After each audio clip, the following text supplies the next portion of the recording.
Oke, selamat siang Pak David dan teman-temanku sekalian. Kali ini kita akan membahas tentang proyek UTS kita yang berjudul Evaluasi Penerapan ITIL 4 pada layanan TI di PT Has Mikro Solusi Indo. Next. Jadi latar belakangnya kita bisa di sini ya membahas tentang perkembangan teknologi, lalu ada insiden-insiden apa saja yang terjadi di Has Micro ini, terus bagaimana sih kerangka kerja ITIL 4 memprevent itu semua. Terus ada rumusan masalah di sini, seperti bagaimana tingkat kematangan layanannya, domain ITIL-nya apa yang masih lemah, bagian ITIL dapat membantu rekomendasi perbaikan apa. Untuk tujuan dan manfaatnya, di sini ada tiga ya, dan manfaatnya ada empat. Kita ya bisa dibaca lah ya. Next, ada ruang lingkup penelitiannya, ada incident management, service request management, change enablement, objek layanan TI, dan tidak membahas aspek teknis seperti pengembangan software karena itu juga bukan bidang kami. Selanjutnya, profil perusahaan. Di Has Micro ini terdapat 200 sampai 500 karyawan ya strukturnya layaknya perusahaan-perusahaan lain CEO, divisi IT-nya ada helpdesk, quality assurance dan developer. Terus layanan utamanya ERP berbasis web mobile dan konsultasi implementasi pelatihan pengguna, dukungan teknis 24 jam. Nah, next.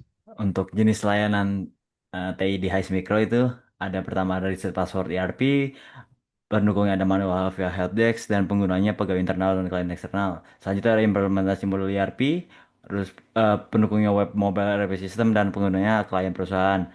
Incident management, penggunanya klien perusahaan dan pendukungnya helpdesk ticketing, monitoring server database, pendukungnya framework Termius dan juga penggunanya admin internal, training pengguna, pendukungnya learning dan development module dan penggunanya klien baru dan pegawai. Next.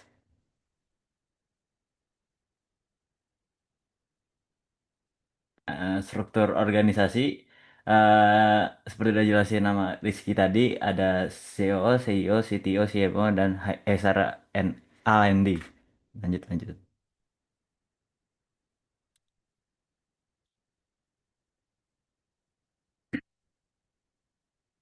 Next, next. Nah, terus selanjutnya ada yang divisi TI itu ada tadi juga dijelaskan oleh Rizky ada help desk and support system untuk menangani tiket dan dukungan teknis 24/7. Habis itu ada quality assurance untuk memastikan sistem bug dari aplikasi dan juga ada sistem administrator untuk memantau server dan keamanan sistem dan developer team untuk mengembangkan modul ERP-nya. Next, next. Habis itu ada pengguna layanan dan kelayakan proyek. eh ini ada pengguna layanan TIH Mikro dan kriteria kelayakan. Untuk layanan Mikro itu ada di internal itu ada tadi divisi IT-nya ada developer, QA, konsultan dan lain-lain. Untuk eksternalnya itu lebih ke perusahaan apa klien-klien ERP dari Has Mikro ini dari negara Asia, mitra bisnis dan peserta training.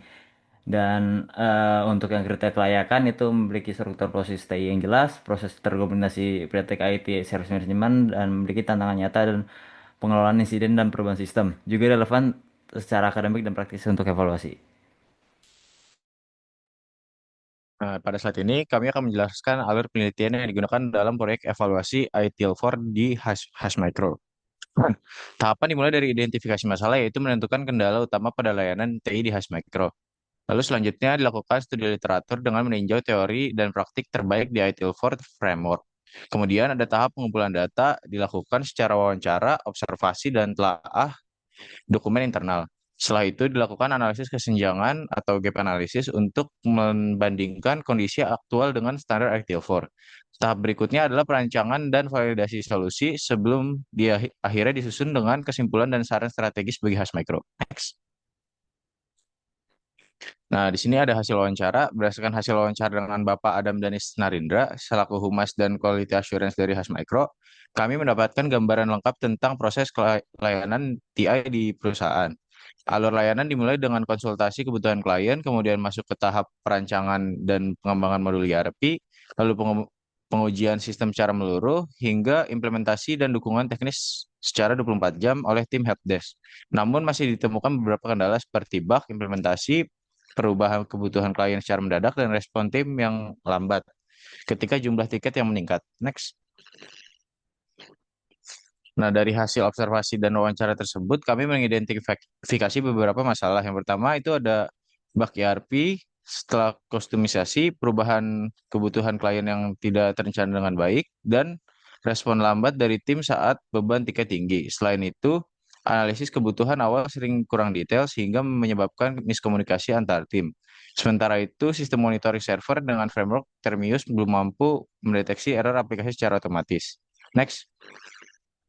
Nah, pada tahap berikutnya, analisis menggunakan 4 dimensi ITIL4, yaitu organizations, people, information and technology, partners and suppliers, dan value streams and process.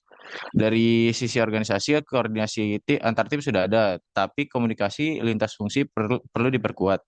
Dari sisi teknologi, sistem tiket dan monitoring sudah digunakan, namun otomisasi triage dan dashboard KPI belum optimal. Dari sisi mitra dan pemasok, kerjasama dengan vendor berjalan dengan baik, tapi eskalasi masalah masih lambat.